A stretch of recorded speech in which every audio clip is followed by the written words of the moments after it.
Little Leela was in the hospital with brain tumors. She was on much life support, and I was there with my wife, and they had provided a little cabin just behind the hospital for us to stay with Laurie. I did the night shift. My wife did the day shift. Someone had to be with little Leela every hour of the day.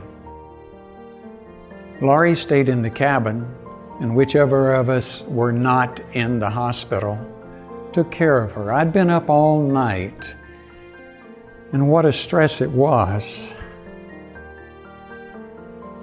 to see my little 1-year-old daughter hooked up to all of those tubes and wires. I came out as my wife came in that morning, and I'm standing in the little cabin looking at the hospital, and in my mind trying to make some sense out of what's going on. I'd seen others and I felt bad for them, but when it's your little girl that's there in that hospital bed, and I'm standing there, and although I hadn't had any sleep all night in the stress, I couldn't lay down.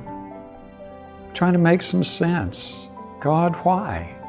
This little innocent girl.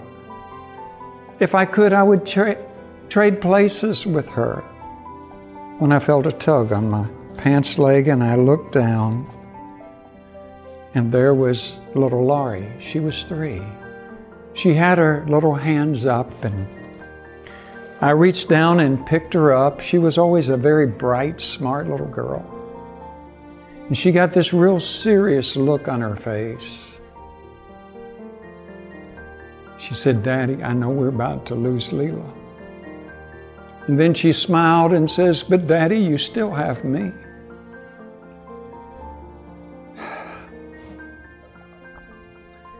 That verse in the Bible that talks about how the 99 and the 1, and how God says He's not willing that one perish,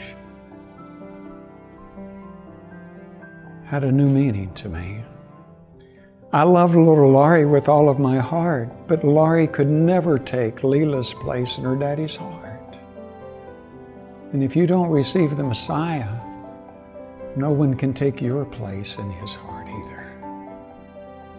Now I experienced that verse from a whole different light. I thought I knew. I had taught the Bible for decades.